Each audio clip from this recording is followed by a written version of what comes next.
ሸጥ መስሎሽ ሊሆን ይችላል፣ ግን እንደ ጊዜ ባለውለታ ይላል። ጊዜ ጠብቆ ይከፍልሻል። ፍልስፍና ይቆያል። ወረቀት ላምጪ። አማችን ስታገ ረሳኛ። አረ እንደሱ አይደለም፣ ስላልተመቸኝ እኮ ነው። ተው እባክህ። ሲጀመር እኔ ለሰው ሆናለሁ እንጂ ሰው ለኔ ሆኖልኝ አንቺ ልጅ ግን ትዕግስተኛ ሰው ትዕግስት ሲጨርስ መጥፎ ነው እንዴ? የራሱ ጉዳይ ይናነቅ ሲፈልግ እኔ ስቃጠልስ? ስሚ አንተ ሰውዬ ቤቴን ታደርጋለህ? ቤቴ አሁን ምንድን ነው የሚሻለው? የናኦሚ እናት ስለ ሰርጉ ልታወራኝ ነው የሚሆነው። ሰርጉ ካለፈ ደግሞ ሁሌ ትለኛለች። መራዊት የልብ ህመምተኛ መሆኗን በነ ክሩቤል ቤተሰብ ተቀባይነት አይኖረው ይሆን ብላ በጣም ተጨንቃለች። የናሆሚ እናት ሰርግ ልትደግስ እንደሆነ ስለሰማች የኔ ህመም ተቀባይነት አይኖረው ይሆን ብላ በጣም ውስጧ ተጨንቀዋል። ሰናይትና ክሩቤልም እንግዲህ መጨቃጨቃቸውን እንደቀጠሉ ነው። ንትርካቸው እንደቀጠለ ነው ያለው። ሰላም ሰላም፣ ጤና ይስጥልኝ ውድና የተከበራችሁ የቻናሌ ቤተሰቦች በያላችሁበት የእግዚአብሔር ሰላም ጸጋ በረከት ከሁላችሁ ጋራ ይሁን እያልኩኝ ለቻናሉ አዲስ የሆናችሁ ሰብስክራይብ እያደረጋችሁ ወደ ቻናሉ ተቀላቀሉ። አዲሶችም ነባሮች ደግሞ ላይክ፣ ሼር፣ ሰብስክራይብ በማድረግ ቤተሰብ ይሁኑ እላለሁኝ። እንዲሁም ላይክ፣ ሼር፣ ሰብስክራይብ እያደረጋችሁ ለምታበረታቱኝ እህት ወንድሞቼ ክብረት ይስጥልኝ፣ በጣም አመሰግናለሁ። ጽናት ክፍል 72ን ይዤላችሁ ብቅ ብያለሁ። በባለፈው ክፍል እንግዲህ የጽናት አባት ከገጠር መጥተው ነበረ። ነገር ግን ሰርግ እንደሚደግሱ እና ጽናትና ኪራ መጋባት እንዳለባቸው አስጠንቅቀው ነግረዋቸው ነው የሄዱት። እነሱም እንግዲህ ሊጋቡ እንደሆነ በተስፋ ላይ ነው ያሉት። ነገር ግን ናሆሜ መራዊት እንግዲህ የልብ ህመምተኛ መሆኗን እሱንም አስጨንቆታል። እባክሽን እንዳትጨነቂ፣ ሁላችንም እኮ ጎደሎነት እኮ አለብን። ነገር ግን እኔ ያንቺ መኖር እኔን ያኖረኛል፣ ሁለተኛ እንዳታነሺብኝ ይላታል። እሷም እንግዲህ ሁለተኛም አላነሳበክም ትለዋለች።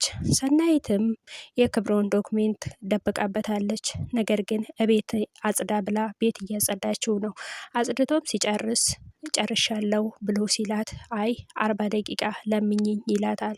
እሱም ጊዜ ወርቅ ነው አታሹፊ ሲጭኝ ይላታል። ምንም አታመጣም፣ የፈለገ ገናሃር መለፍለፍ ትችላለህ ትለዋለች።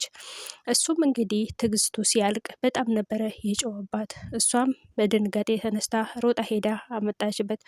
ለዚች ነው እንዴ እንደ ነፋስ ብትን ለሚለው ጥጋብሽ እንደዚህ የምትሆኙ ይላታል። እሷም ጎረቤት እንዳይረብሽ ብዬ ነው ባክህ እረፍ እስቲ ትለዋለች። እሱም ለማንኛውም ስራ ረፍዶብኛል ብሎ ጥሏት ይወጣል። እሷም ተናዳ ይሄ ኮሰረታም ሞድ መያዙ ነው ትላለች። ኪራና ቅዱስም እንግዲህ ወደ ሬስቶራንት አምርተው ነበረ። እነሱም እያወሩ ቅዱስም እንግዲህ በጣም ውስጡ ስለተጎዳ ከዚሁ የሚያወጣው ሰው ይፈልጋል። ቅዱስም አማትክን ስታገኝ እኔን እኮ ረሳከኝ ይለዋል። እሱም አረ እንደዚህማ አትበለኝ ይለዋል። ቅዱስም የውስጡ ችግር ስላለበት እንዲያጽናኑት ይፈልጋል። እንግዲህ ነገ በጠዋት እንሸኛቸዋለን ይለዋል። እና ቅዱስም ቡና በጣም ስለሚወድና ቡጣ ሰሬሞኒውን ስለሚወድና እኔ እኮ ሰራሚውን ነው የምወደው ከቡናው ይላል። ሰናይትም እንግዲህ ወደ እነ ኪራ ቤት ሄዳ ለጽናትና ለእንትና ትነግራቸዋለች። ዛሬ እኮ እንዴት እንዳስጨውኩት ብታዩ ትላለች። እነሱም እኮ እየሳቁባት ከዛ መራዊትም ኪራና ጽናትም እንደዚህ ሲጨቃጨቁ ባለትዳሮች ሆነዋል። ግን አንቺ ልጅ ግን ተይ የሚያስለቅስ ፍቅር እንዳይዝሽ ብቻ ትላታለች። መራዊትም አይ ምን አለበት የሚያስለቅስ ከምትይ የሚያስደስት ብትይ ትላታለች። መራዊትም እንግዲህ አይ ችግር የለውም የሚያስደስት ታገኛለች ትላታለች። ለማንኛውም እስቲ ጋሼን እንሸኛቸው ብለው ሮጠው ይሄዳሉ። ቅዱስ እንግዲህ ሊሸኛቸው ሲመጣ እሳቸው እንግዲህ ተሳፍረው ነበረ። ምን ነው በጠዋት እንድትመጣ ብላችሁ ነበረ፣ ነገር ግን ስመጣ እሳቸው ተሳፍረዋል ይላሉ። የሆነ ችግር ያለ ይመስለኛል፣ ለምንድን ነው እሱ የተቻኮሉት ይላል። ከዛ አይ ችግር እንኳን ያለ አይመስለኝም ትላለች ጽናትም። ኪራም አይ ለከፍቶቹ ብለው ነው፣ ከፍቶቹን መለየት በጣም ይናፍቃሉ ይላሉ። ለዛ ነው የቸግረው ማለት ነው ይላሉ። እነ ኪራን ተሰናብተው ሲወጣ እንግዲህ ሰናይትም ተናዳ በረንዳ ላይ ቁጭ ብላ ነበረና ምን ሆነሻል ሰናይት? ምን ሆነሽ ነው እዚህ ጋር የተቀመጥሽው? እኔ እኮ ስምሽንም ሰምቻለሁ የእብዶች አለቃ እንደምትይ ይላታል። ከዛ እሷም ምን አለበት ታቶ ቢሰሩልኝ ካልሆነ ትላለች። እሱም ግንባሯን አይታ አድርጎ አይ ለታቶ እንኳን አይሆንም ግንባርሽ ይላታል። እሷም ብስጭቷ እንደቀጠለ ነው። እሱ ግን ብስጭቷ ኬት እንደተነሳ እሱም ተረድቷታል። ለማንኛውም ታገሺ፣ የታገሰ ጣፋጭ ይበላል፣ ያልጣፈጠ ግን መራራ ይበላል ይላል። ምን ነው እዚህ ቤት የሚመጣ ሁሉ ጥበበኛ በዛ ትላለች። ሰናይትም ወደ ክፍል ተመልሳ ተኝታ ነበረ። እሷ ግን ክብሮም አይቷት እቺ ልጅ ተጠማዛን የተኛችው ብሎ ሲቀሰቅሳት እሷም ዘላ ተነስታ ኬት ነው የገባከው? ልዘርፈኝ ነው እንደመጣከው? ማን ይከፍተልክ? ብላም ስትጮሁበት ነበረ። አረ ተረጋጊ፣ ኪራ ቤት ነው እኮ ያለሽው ይላታል ክብሮም። ከዛ ክብሮምም ምን ነው ተኝ በቃ ሲላት፣ እኔማ እንዴ ብቼን ተኝቼ እዚህ ቤትማ አንተ መተኛት የለብክም ትለዋለች። ከዛ እሱም እነ ኪራ የት ነው የሄዱት ብሎ ይጠይቃታል። እነ ኪራ አባቱን ሊሸኙ ወጥተዋል ትለዋለች። እሱም እንግዲህ ወይኔ እኔ ሳልሸኛቸው እነሱ ሄዱብኝ ይላል ክብሮም። እነሱም ቁጭ ብለው እየተጨቃጨቁ ሲኖሩ ምን ነው እንደ ባል አትጨቃጨቅ ይላል። እንዴ ባል መሆንም አማረክ እንዴ ትለዋለች። እነሱ እየተጨቃጨቁ እያሉ እነ ኪራም ይገባባቸውና እናንተ ልጆች የእናንተ ጭቅጭቅ ሶስተኛ ዓለም ጦርነት ያስከፍታል ይሏቸዋል። ከዛ እነሱም ግን ስለምን እንደሚያወሩ ሰምቷቸው ነበረ። ጽናትም እስቲ ኪችኔን ልጎብኛት ብላ ወደ ኪችን ትሄዳለች። ከዛም እሷም ምን ነው ስለ ትዳር የምታወሩ ይመስላችኋል አለቻት። ከዛ ማ እኔ ስለ ትዳር ላወራ ትላታለች ሰናይትም። እነሱም ደስ ብለው ነበረ። እኔ እኮ ደስተኛ ሆኜ ስለ ፍቅር የምታወሪ መስሎኝ ደስ ብሎ ነበረ ይላታል። ከዛ እሷም በዚሁ ያቆሙና መራዊትና ናሆሜም ቁጭ ብለው እያወሩ እያሉ ስለ እናቱ ይነግራታል። እናቴ ስልክ ደውላ ነበረ ያልኩሽን እንዳትረሺ ብላሻለች ይላታል። መራዊትን በጣም ተደናግጣ ነበረ። ከዛ ምን ነው ትለዋለች ይላታል እሱም። ከዛ እሷም አይ ስለ ሴቶች ጉዳይ ነው አትጨነቂ ይላታል ትለዋለች። እና ከዛ እሱም ነው እንዴ ብሎ ጀመራችሁ ከኛ ኋላ ማውራት እንዴ? ታዲያ ሁሉን ነገር ለእናንተ መንገር አለብን እንዴ? ትለዋለች መራዊትም። በዚህም እንዳሉ እሺ ደክሞኛል እኔ ልተኛ ብሎ እሱም ወደ ውስጥ ይገባል። ከዛ እሱም ምንድን ነው አትመጭም እንዴ እያለ ይጠራት ነበረ። እሷ ግን አሁን ሰርግ ብላኛለች፣ ለወደፊት ደግሞ ልጅ ትለኛለች እያለች በጣም ተጨንቃለች።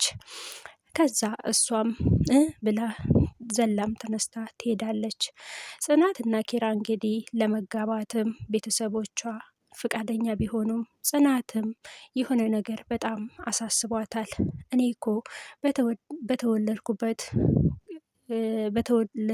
ቦታም እኮ ልጃገረድነት በጣም ክብር አለውና እኔ ግን እኮ ልጃገረድ አይደለሁኝም፣ ምን ይሻላል ትለዋለች። እንዴት ያውቃሉ ደግሞም እኮ ነበርሽ ይላታል ኪራም። አይ በጣም የሚያውቁበት ሚስጥር አለ ትለዋለች። ለማንኛውም እሱን ሰሞኑን እናወራበታለን እንተኛ በቃ አሁን ብሎ ያስተኛታል። ሰናይትም ለእህቷ ትደውል ነበረ። ደውላም ያለውን ነገር ሁሉ ትነግራታለች። እባክሽን ነይ እኔ እንዳንቺ ጠንካራ አይደለውም ትላለች። እሷም አይዞሽ ምንም ማለት አይደለም፣ ሁሉም ነገር ያልፋል፣ ማያልፍ ነገር የለም፣ ጠንካራ መሆን አለብሽ እህቴ ትላታለች። እሷም በዚሁ እንዳሉ ቅዱስም ደግሞ እንግዲህ ከእንቅልፉ ሲነቃ እነ ኪራ ቤት ነበረ ራሱን ያየው። እንዴ ማን ነው እዚህ ቤቴ ያስተኛኝ ይላል። ቅዱስም በዚህ እንዳለ አይ ማታ ሞድክ ጥሩ ስላልሆነ ነው እዚህ እንድተኛ ያደረጉት ይለዋል ኪራም። እሱም ተነስቶ ይወጣል። ይሄ ልጅ ምን እየሆነ ነው ግን ይላል ኪራም። ከዛ ከዚህ ሲወጣ መኪናውም ተቆልፎበት ነበረና ወደ እነ ኪራ ቤት ሲመለስ በር ላይ ከክብሩ ጋር ይገናኛሉና ክብሩም ምን ነው ሲለው ግባና ቁልፍ አምጣልኝ ይለዋል። እንዴ አንተ ገብተክ አትወስድም እንዴ ይላታል። ከዛ እሱም ወደ ክፍል ይመለሳል። ሰናይትም ለትዳር ጥሩ ሙድ የላትም፣ ትዳር ማለት እኮ እስር ቤት ነው ትለዋለች እሷም። እነሱም ተወያይተው እንግዲህ ስለ ትዳር እያወሩ ነበረ። ትዳር ጥሩ እንደሆነ ሁሉም በደስታ እንደሚኖሩ ሁሉም ደስታቸውን እያቀረቡላት ሲሉ፣ ሰናይት ግን ጥሩ ሞድ የላትም። ሰናይትም በዚህ እንዳሉ እንግዲህ ቅዱስም ይመጣባቸዋል። ቅዱስም ሲመስለኝ ይሄ ጥያቄ ለሰናይት ይመስለኛል፣ ምን ነው እጣው የደረሳቸው በሰው እያሉ ይኖራሉ እያለ እንግዲህ እሱም ይነግራቸዋል። ሰናይት ግን በትዳሩ ደስተኛ አይደለችም። የዛሬ ቪዲዮአችን እዚህ ላይ ያበቃል። ስላዳመጣችሁኝ አመሰግናለሁ። አሁንም በድጋሚ ቪዲዮን ሼር፣ ሰብስክራይብ በማድረግ ቤተሰብ ይሁኑ። ቤተሰብ ያልሆናችሁ ሁሉ ቤተሰብ ሁኑ። ላለውኝ ስለነበረን ቆይታ በጣም አመሰግናለሁ። ክብረት ይስጥልኝ። በሌላ ቪዲዮ እስከምንገናኝ ባይ ባይ።